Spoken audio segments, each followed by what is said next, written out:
السلام عليكم واهلا فيكم على الشانل. كيفكن سافا؟ أنا اسمي لانجويج سيمب وأنا من الولايات المتحدة الأمريكية.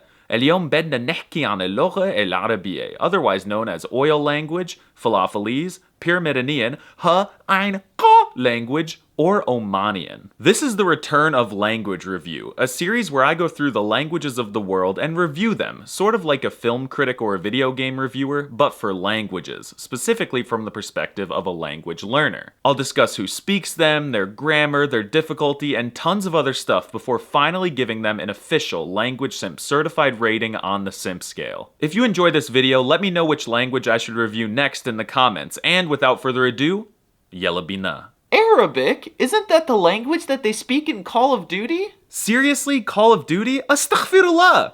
I mean, yeah, but that's a classic case of Western propaganda spreading harmful stereotypes which make the beautiful Arabic language look bad. But I could never learn it. It's only spoken in the desert, and I like trees and grass. Arabic-speaking countries have trees. And grass. For example, Arabic is spoken in the most Sigma country on Earth, the country that not only looks like a Giga Chad, but is also literally called Chad with a chiseled jawline gently covered by a luscious green beard made of, you guessed it, trees and grass. And if we zoom out, Arabic is spoken in just about every country in northern Africa to the giant triangles of Egypt and all the way down to your booty. Wait, Africa's not a country? I guess not. And of course, Arabic is by far the most spoken language in a very interesting region of the world where everyone gets along with each other, the Middle East. And with almost 400 million NPCs who speak it natively and 25 countries recognizing it as an official language, there is no doubt that learning Arabic will unlock you a metric boatload of DLC. You could unlock some of my personal favorite countries with this language, including Algeria, 1, 2, 3, vive l'Algérie, Saudi Arabia, and last but certainly not least, the sovereign country which for some reason American Google Maps won't display for me, Palestine. I don't talk politics, but there are children suffering in Palestine right now, so please consider donating to the Palestinian Children's Relief Fund. The link is in the description. Arabs have feet, and therefore sometimes move. So in the present day, there are sizable Arabic-speaking minorities all over the universe, mainly in Brazil, France, Deutschland, Turkey, Dearborn, Michigan, Argentina, El Jerid, and Colombia. Wow, Arabic is spoken in so many places. It must be nice that they can all freely communicate and understand each other. Right? No, not at all. What an absurd claim. I've never heard anything so far from the truth. In reality, there are like 600 trillion bajillion dialects of this language that can differ dramatically depending on the country, or even region, or the region of the region that they're spoken in. It's funny how the Balkans are like, we all understand each other perfectly and sound the exact same, but let's pretend like we all have our own languages because national identity. Then the Arab world is collectively like, we can't all understand each other and we often have dramatically different vocab and grammar, but we're all speaking one language, yalla habibi. And there is something called Fusha, or Modern Standard Arabic, or MSA, which is a standardized version of Arabic understandable by everyone regardless of their dialect. But no one really speaks it except for news anchors. There's also classical Arabic found in the Quran, which is quite similar. A lot of learners choose to start with MSA, but speaking it will make you sound like an Arabian Shakespeare who's overly formal. And you won't be able to use cool slang like "Rihna slaughter" from Lebanon, which means we're screwed, but literally translates to we went salad.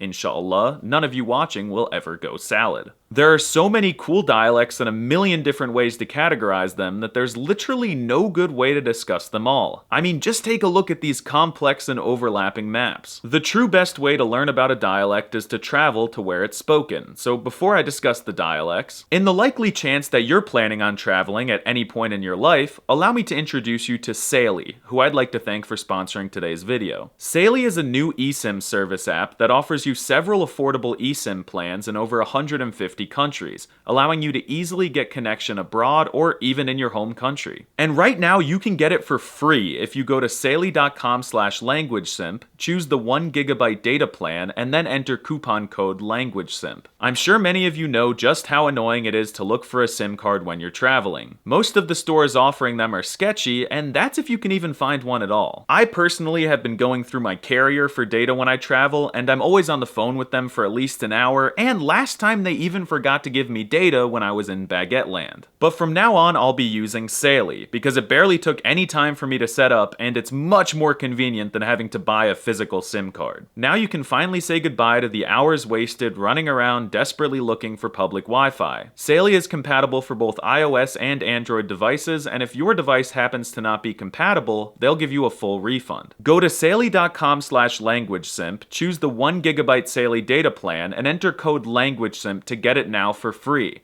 That's saily.com/languagesimp, enter code LanguageSimp, and get your 1 GB of Saily now. So now allow me to make some brief generalizations about the dialects. Seriously, I'm about to try to do the impossible, and I don't have time to touch on every country, so I'm going to break them up into 5 major dialect groups. The first group I'll discuss is Peninsular Arabic. It includes all of these dialects spoken mainly on the Arabian Peninsula. Gulf Arabic is probably the most famous of them and is spoken along the coast of the Persian Gulf. Gulf Arabic sounds kind of harsh and guttural, which I love, and it kind of reminds me of how a Scottish alpha male with a heavy accent would speak Arabic. But I prefer the Najdi dialect, mainly spoken in the core of Saudi Arabia. I can't explain what it sounds like, it just sounds super Saudi, and it's the prettiest dialect in my opinion. Another big peninsular dialect is Yemeni Arabic, which is a lot more conservative and classical than neighboring dialects, perfect for those interested in more trad culture. The second group we'll look at is called Levantine Arabic. Levantine Arabic is spoken in Syria, Lebanon, Jordan, and Palestine. It sounds elegant and sophisticated, and it reminds me of how a posh Londoner would speak Arabic. Arabs love simping over the Levantine dialects, and specifically dialects spoken in Syria. Most people I've talked to say that Syrian sounds the best to them. Lebanese Arabic is the most feminine sounding dialect. French influenced it quite a bit, so no surprise there, and some people have even called it gay, but they're just jealous. Palestinian is gorgeous and is factually the closest dialect to modern standard Arabic. It's actually a funny phenomenon in the Arab world. From my research, it seems like everyone loves to claim that their dialect is the closest to MSA, but I trust this research paper saying it's Palestinian. Then there's Mesopotamian Arabic, spoken mainly in the Mesopotamian basin of Iraq, but also in parts of Syria, Iran, and Kuwait. Iraqi Arabic is the peak alpha male dialect. And it makes sense, because Iraqis have the highest testosterone levels in the Arabic-speaking world. Iraqi sounds heavy like the Gulf dialects, but also flowy and poetic like the Levantine ones. Truly the best of both worlds, so I'd say they remind me of how Australians would speak Arabic. And my favorite singer in the whole observable universe, Rahma Riyadh,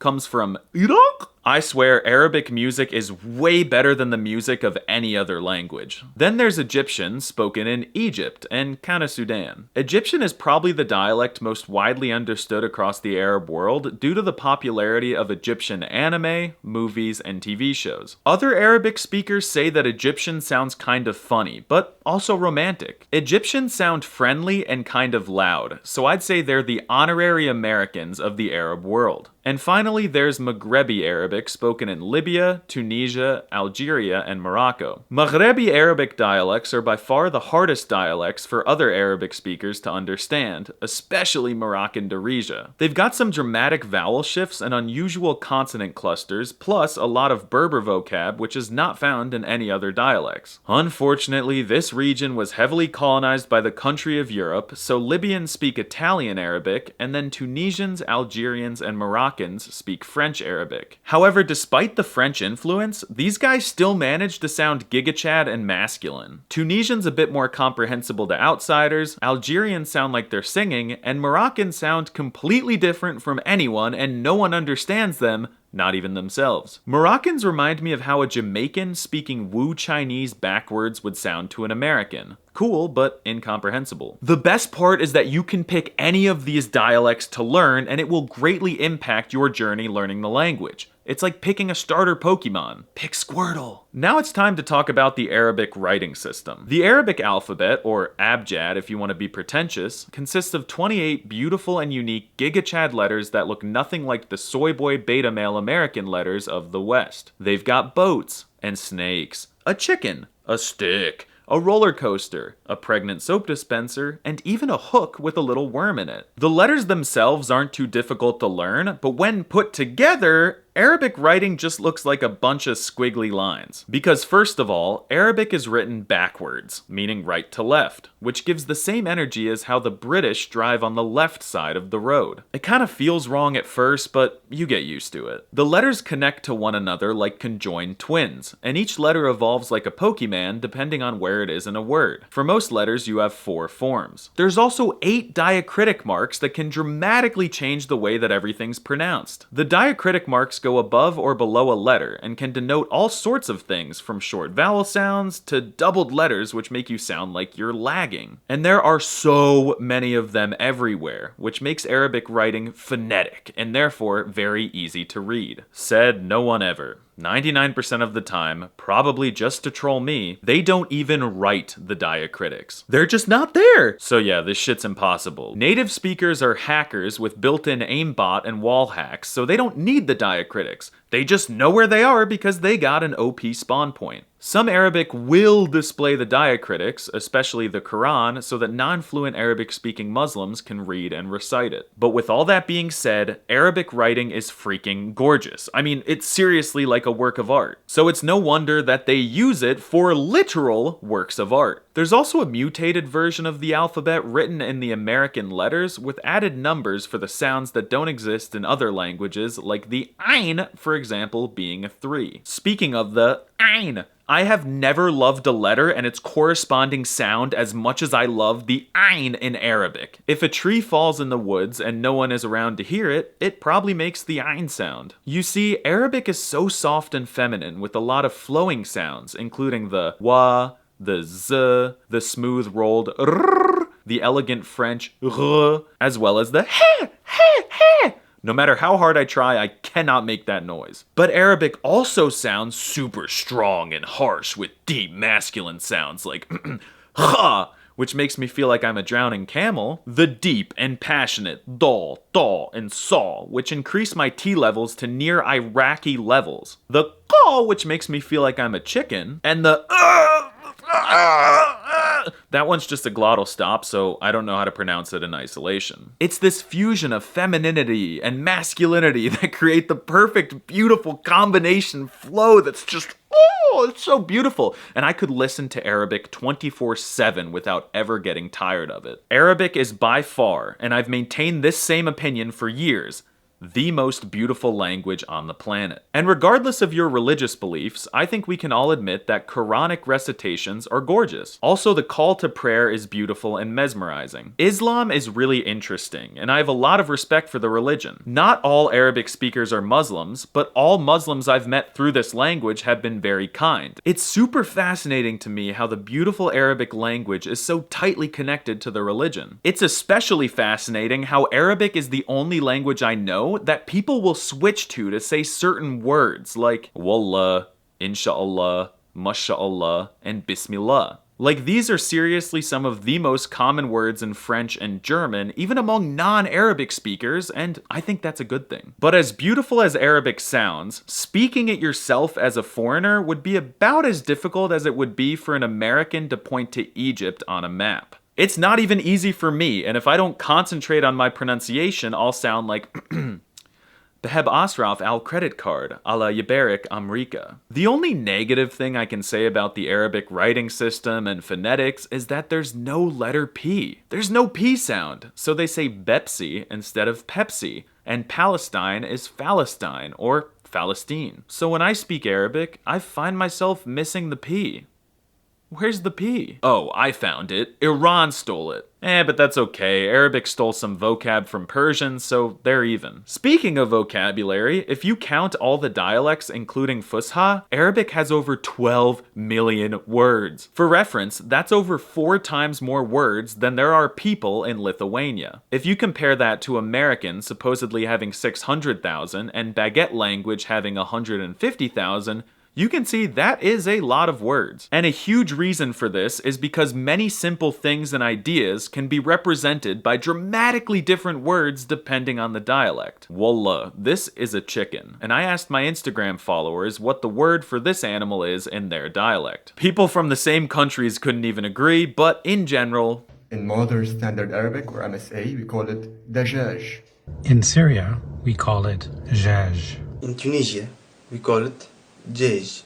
In Morocco, we call it Djeja. In Iraq, we call it the judge. In Lebanon, we call it Djej. Here in Egypt, we say farha. Take a second to wrap your mind around this concept. It's as if in the USA we said chicken, Canada said chukin, England chuckin, Australia cluckin' clucker, and New Zealand scoobity loobity goobity. But when you start learning Falafalese, chicken isn't too important of a word. Instead, you should learn the greetings first. Marhaba is a good place to start, which means hi, but I find it sort of boring and too similar to Greek. My favorite greeting is something I hear even more often, the beautiful and elegant Assalamu alaikum, which means peace be upon you. What a gorgeous, passionate, and sincere way to greet someone. In the USA, people ask me, how are you? But they don't even want to know. And curse words in Arabic are the strongest curse words in the observable universe. Calling someone a dog in American is goofy and slightly mean at best. But if you call someone a kelb in Arabic, and if you say anything about someone's sister or God forbid their mother,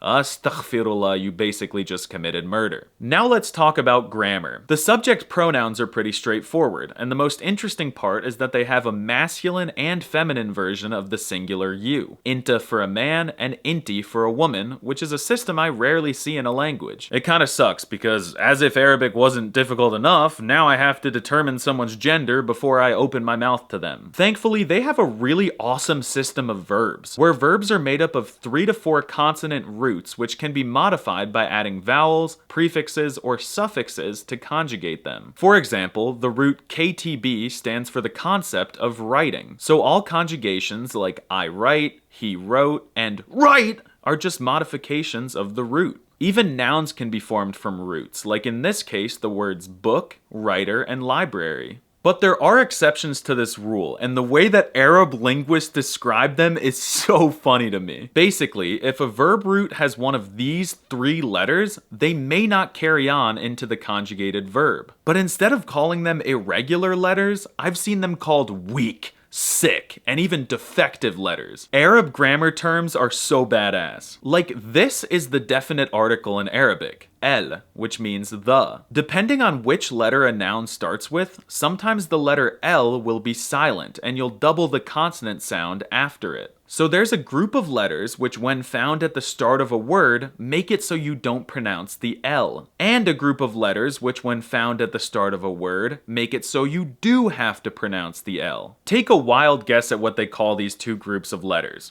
Group 1 and Group 2? A and B?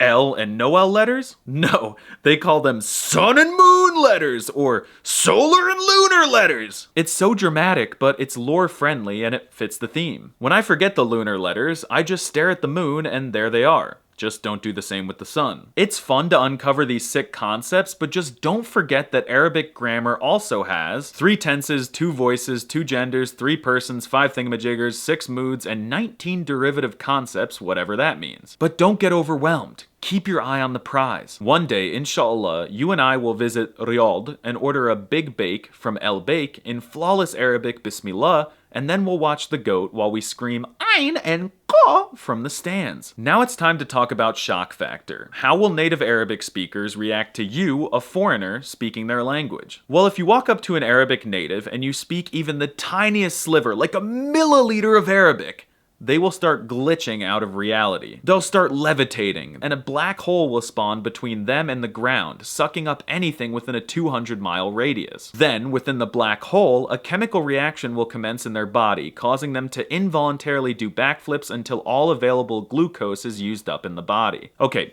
maybe I'm exaggerating a little. But seriously, this language might have the greatest shock factor of any language in the Milky Way galaxy. Even a simple Sabah el Khair or a Assalamu alaikum will stun natives and surprise them in the most wholesome and endearing way. They are so grateful to have someone with no connection to their country, culture, or religion taking the initiative and making an effort to learn their language. But it doesn't stop there. If you shock someone in their dialect, oh boy, you're in for a treat. They might want to marry you, give you oil, buy you El Bake Bismillah, or even give you one of those awesome little red hats, depending on where they're from, of course. I once shocked a guy from Egypt in his dialect so hard with a simple "Ana ayez azur Masr" that he died. And speaking Arabic as a foreigner inevitably brings up a lot of questions. Are you Arab? Are you Muslim? Are you lying? Are you from Lebanon, white boy? Are you adopted by Arabs? And unfortunately, Arabic gets a bad rap in Western media. Honestly, it's just the sad truth. So showing genuine interest in their language is a surefire way to make a real connection and foster a new friendship with any Arabic speaker regardless of where you meet them. I could yap about falafelis for days straight without eating, drinking, or sleeping, but I need to use the restroom, so it's time to give the Arabic language an official Language Simp certified rating on the Simp scale. On a scale of dog water to Giga Chad, I place Arabic, regrettably, drumroll please, in the dog water tier. It's just too hard and there are too many dialects. Psych! Arabic is my favorite language in the cosmos. Obviously it goes in the Giga Chad tier. It sounds gorgeous. It's got a flowy, beautiful rhythm coupled with hard, harsh sounds that make the hairs on my chest stand up and pierce through my shirt. It's got so much diversity and is spoken in so many different countries with rich history, culture, and people. It's difficult, but it's supremely worth it. And you could learn Arabic all your life and not even begin to scratch the surface of all the DLC that the learning journey will unlock for you. Every time I hear a song in Arabic, or even just hear someone speaking the language, I'm flooded with feelings of immense joy, the likes of which I haven't felt since I was in 3rd grade and it snowed so much that school was canceled. I love Arabic. And I hope Arabic loves me too. I have the tingles. What the heck? Shukran al-mutaba'a. If you enjoy this video, consider supporting me on Patreon for just $3 a month. There I post videos answering questions from my patrons and sharing my advice on how to easily learn a language in the most fun and effective way.